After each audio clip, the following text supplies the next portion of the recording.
సమాజంలో చెడిపోతున్నటువంటి కారణాల్లో ఏదైతే కొన్ని కారణాలు ఉంటాయో ఆ కారణాల వలన తమ జీవితాలను పాడు చేసుకోకూడదని ఒక గొప్పగా ఇన్స్ట్రక్ట్ చేసేటువంటి ఇన్స్ట్రక్టర్ కావాలి ఒక తండ్రి తన బిడ్డలకి, ఒక తల్లి తన బిడ్డలకు. కారణం ఏమంటే గ్రంథంలో అనేక స్థలాల్లో మద్యపానముతో కానీ ఏదన్నా ఒక మత్తు చేత కానీ తమ దేహాలను మత్తులోకి దింపేస్తే దాని పర్యవసానాలు తీరని నష్టాన్ని తీసుకొచ్చి పెట్టాయి.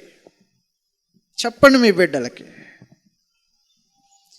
ఒక అద్భుతమైన ఆదర్శవంతమైనటువంటి కుటుంబాన్ని కట్టుకునే ఈ క్రమంలో మీ బిడ్డలో ఈ లక్షణం ఉండకూడదు అనుకుంటే, భవిష్యత్తులో దానికి బానిసలు అవ్వకూడదు అనుకుంటే, లోకము దాని పోకడతో పాటు కలిసి తాను కూడా ప్రయాణం చేయకూడదు అనుకుంటే, మీ బిడ్డలను కూర్చోబెట్టి నాయన ఈ అలవాటు వలన ఇలాంటి నష్టం జరిగింది భవిష్యత్తు గతంలో, ఈ నష్టం నీ జీవితంలో కలగకూడదని వారికి చెప్పటానికి తల్లిదండ్రులు ఒక మంచి సెట్ చేయాల్సిన వారే ఉంటారు. ఎగ్జాంపుల్ తమ జీవితాన్ని. మద్యంతో మత్తులైన వారు ఏం చేస్తారంటే తమ భావితరాలకు కీడు, నష్టాన్ని, శాపాన్ని తీసుకొచ్చి పెడతారు. గ్యారెంటీ. చెప్పండి మీ బిడ్డలకి. ఆయన నేను ఎందుకు తాగట్లేదు తెలుసా, నేను ఎందుకు మత్తుడై ఉండట్లేదో నీకు తెలుసా? మీ బిడ్డలతో మీరు మాట్లాడండి.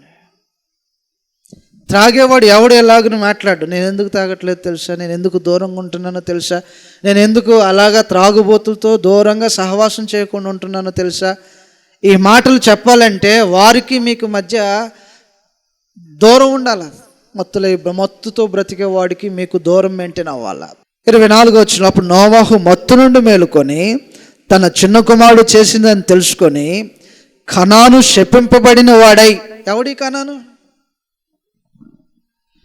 నోవాహు యొక్క కుమారుల పేర్లు షేము, హాము, యాపెతు కదా. పైనుంచి కూడా చెప్పుకుంటూ వచ్చాడు. ఈ కనాన్ అనేవాడు ఎవడు? హాము యొక్క కుమారుడు. కుమారుడు దగ్గరికి ఎందుకు వెళ్ళావు? చూసినవాడు ఎవడు? చేసింది ఎక్కడ ఎవడు?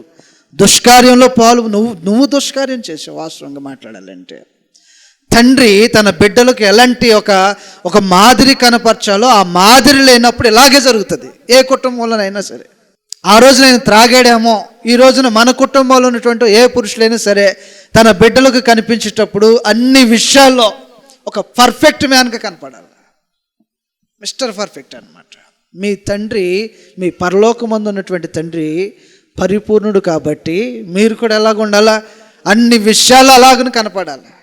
నిజంగా ఒక తండ్రి తన బిడ్డలకు ఎలాగని కనబడుతున్నాడా క్రైస్తవ కుటుంబంలో ఉండగా?